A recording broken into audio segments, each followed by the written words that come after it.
Hello and welcome to Holt End Talks. Today it's myself, Aaron, and alongside me is Jamie. You right, Jay? Yeah, good man. How are you? Not too bad, mate. Not too bad. Unfortunately, Scott couldn't be with us, so it's just the two of us today. Just going to react on the Everton game, give our thoughts. So, obviously, Jay, another game, still no goals. Still don't look like we're creating anything like we were last season. What were your thoughts? Yeah, I mean, you just say there about not scoring any goals. Like we had, I think this before yesterday's game, we were the only team in the EFL, Top like in the four, whole in the whole of the football league to not score, and now it's the top seven divisions. crazy, innit? Yeah, which is a bit embarrassing. And then I was just thinking, as you said there, you said we still haven't scored, and we don't look like scoring. It makes me think, the attacking threats we got now was a front three of Scott Sinclair, Dharma Traore, and Rudy Stead, not worse. Like we posed more of an attacking threat then.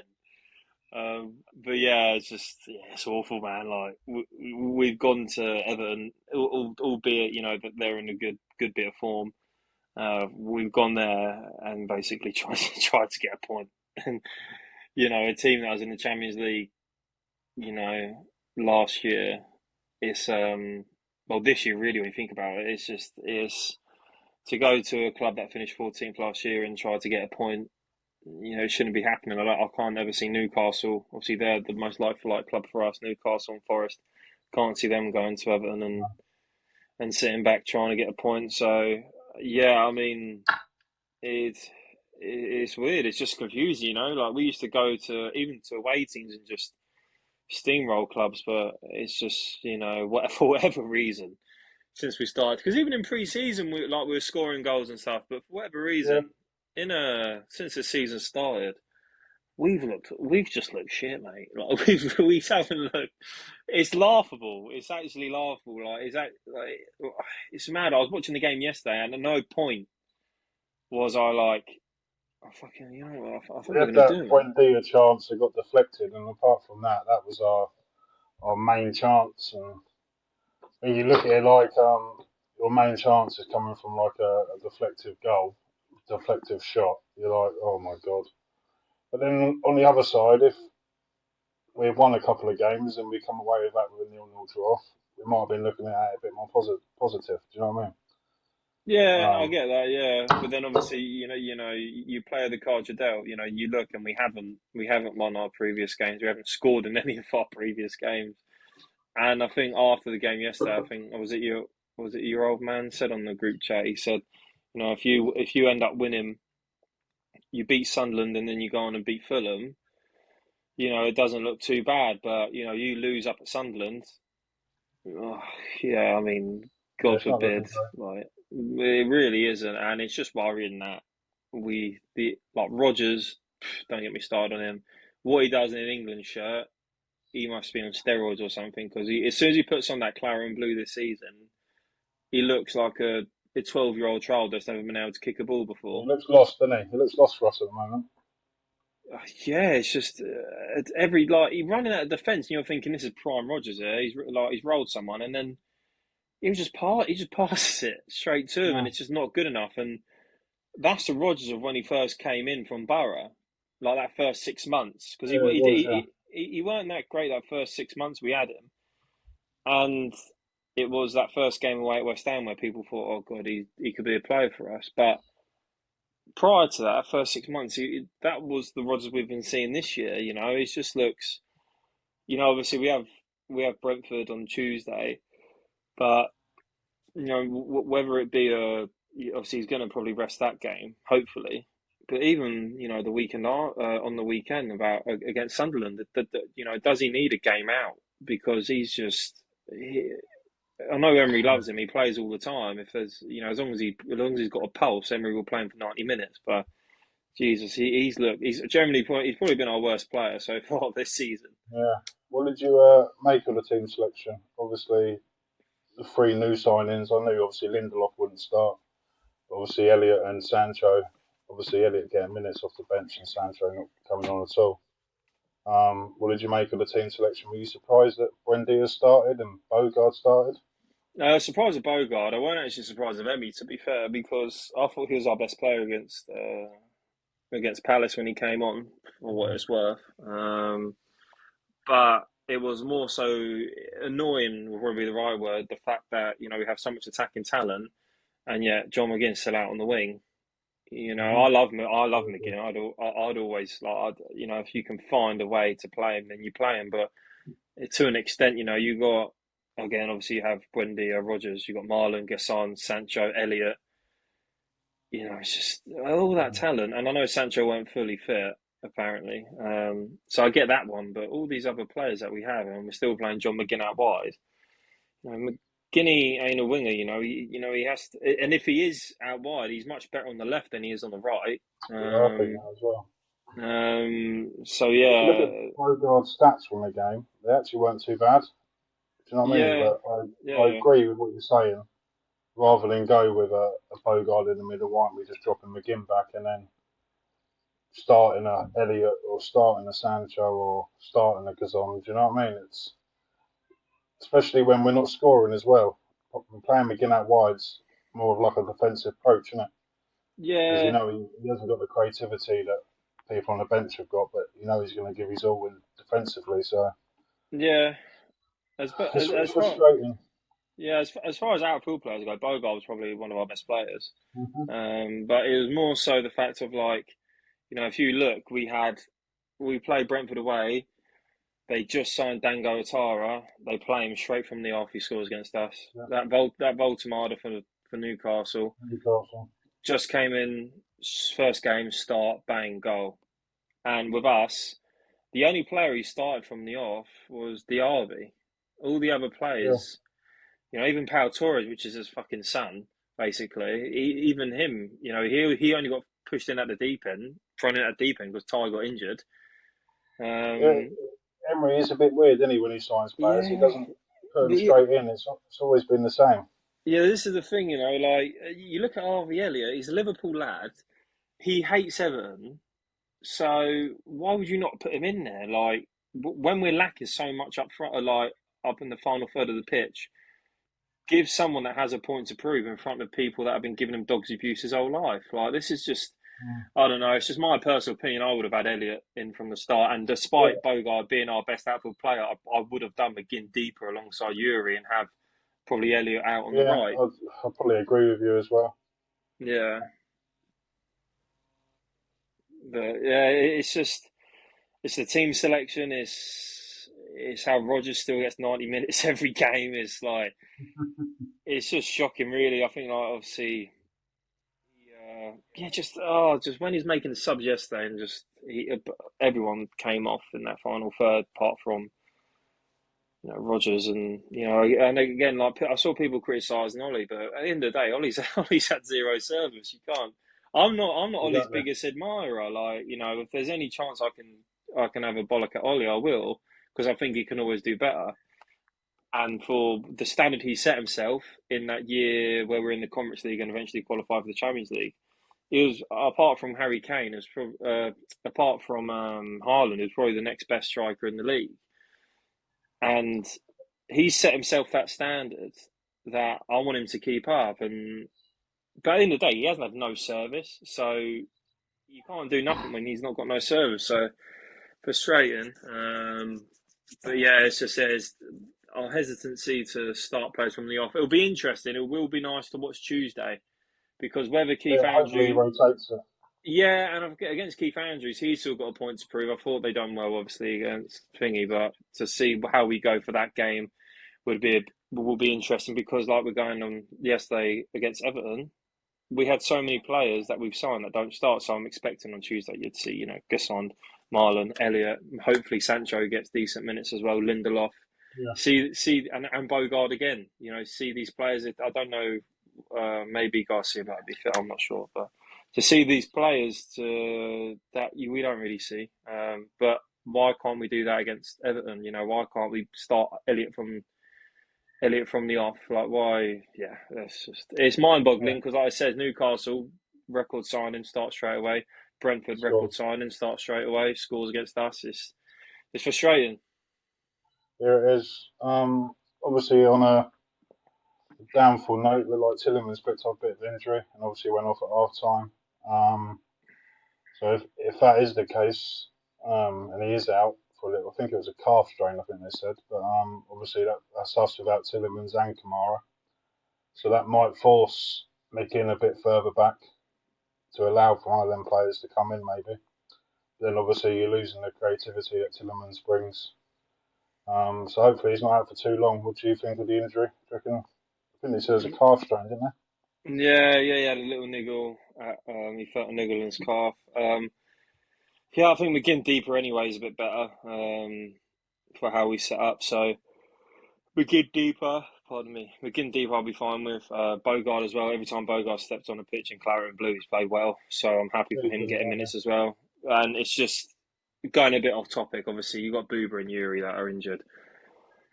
But then beyond that, you have Onana, who's injured, who is made of absolute glass. I don't, honestly, it frustrates me. But Barkley, Barkley, but apparently Barkley has a personal personal, reasons. yeah, a personal issue. So I don't know what that is. Obviously, you hope he's doing well. You don't know what it could be. He could suffer with something's happening in the family, or he could have something going on in his own. So you can't put too much pressure on that. But in terms of Onana, the guy is just he just frustrates me so much. He's for the bloke of his size to not be a physical presence on the pitch, and then that's just when he's fit, which is under half the time because he spent more time in the treatment room. And you see it now where we spent money on him, which it's not his fault of his price tag, but we spent money on him regardless. Was it 50 And million? yeah, 50 million, yeah, Yeah. up front. And then you then have Buba and Yuri who are frees. And they're playing more than someone that you've paid 50 million quid for. It's just frustrating from a fan's perspective because in my head I wasn't happy when we first made the signing. No, Because I wasn't too overly pleased. yeah, Um, yeah, yeah, I thought that he was just a bit of a cheerleader, to be honest, and that's the kind of stigma he came with. Because again, I spoke to a few Evertonians, and they said he was yeah. like he would give a Everton good, fans couldn't believe they got 50 million for him, could they? yeah, and they said they're like, look, he'll give you a good game, 1 in 3, 1 in 4, but apart from that, he'll make your tackle here and there, but he's always injured. He's never good in the challenge. He's so flaky in the challenge. He'll try and milk a challenge all the time, and he always just gives it the big one to the fans. And yeah, I think for me, I think we're beyond the stage of oh yeah, as long as you try your hardest, then you'll be okay. Because we're at the point now where we're competing against elite level teams, and yeah, but that's a bit off topic anyway. But it's just Yeah, on top of the midfield crisis that we currently have. No Barkley, no Onana, no Yuri, no Buba. Um, and you're looking on paper, you're relying on Scotland's number 10 as your holding midfielder and a lad that oh God. hasn't played a great deal of games. But again, on the flip side of that, you can flip it. You got our captain and Scotland's vice captain in the heart of our midfield, and you've also got a player that has been faultless every time he's played. Yeah, Personally, for me, I like Bogard, and I think Bogard's good. Guinea is fairly consistent, so see what happens. But yeah. like he says, you lose that creativity from deep without Yuri because Yuri's we saw it against was it Newcastle? He didn't was it Newcastle or Brentford? He um he didn't play or something was going on and you miss I those think it line was break. Brentford, right? Yeah, you miss those line breaking passes and you can't nod to that. He's the only player that can get the ball and shift it forward like that. Whereas obviously the other lads just take either side to side or take it a bit longer. But Yeah. yeah, it'll be interesting to see how we move forward. But yeah, it's just frustrating really with our lack of depth. We have so much depth, but it's just been wiped out. All, like our starting four midfielders have all just gone. Oh dear. Just a couple more things from me. Obviously, Emmy back in goal. And to be fair to him, he did keep us in it with a few good saves. And so overall, obviously after the match, he did go over to the Villa fans, didn't he? There was a mixed reception from what I saw. Some were obviously cheering his name, and there were a couple of boos in the mixer. But it was very good for me to see him back, and it was very good to see him performing how we know he can perform, rather than dwelling on not getting a move in the summer, obviously. So, what did you make of it? Emmy going back in? Yeah, I mean, he's the best goalkeeper I've seen in my lifetime for Villa. Obviously, my selection of goalkeepers ain't that great. I've got Nyland and Guzan to compete with him, so he's going to be the You got Shay best. Given in there. Yes, well, yeah, we got a Tom 50, Eaton. we got a 57-year-old Shay Given in there, and Tom Eaton, but nah, it was good to see him there. I mean, back to his best. The whole stuff at the end I don't buy. Like, he taps the badge and gives it one of them like he's staying here. Like, mate, you would have been off if United ever made that call. So I don't believe that. If I'm honest, he was my favourite player. I loved him, but if I'm honest, I've completely just not that he gives a fuck. Do you know what I mean? He ain't like he don't know who I am, but it's just I'll completely detach myself away from feeling anything for him. For me, he's just like a I don't know how you could say it, but like he's just there for me in my head. I like as football fans, we build connections with players. Like, Yeah, we do. We both love Esri. I love Demi. You love Cash. I think your old man loves Watkins. It's like all we build these connections with players, and I know like you and Scotty, or Scott loves Barry, you love Juan Pablo Angel. It's like, Yeah. but in time, that whole thing with Emmy is gone now. How he dealt with the situation and him giving it. Oh yeah, like I love the club. Like fuck off. Do you know what I mean? You don't. I don't know. The thing is, I to me, oh, go on. obviously, we still don't know what actually went on. Do you know what I mean? Yeah, So, yeah, I am still a bit. Obviously, yes, he was waiting on deadline day for the move, but was that because of what Villa told him at the end of the season? We don't know. And like I said, there were a few mixed receptions when he did come over yesterday. I did hear a few boos. But I'd probably say three quarters of the ground, well, of our side of the ground there, was singing his name.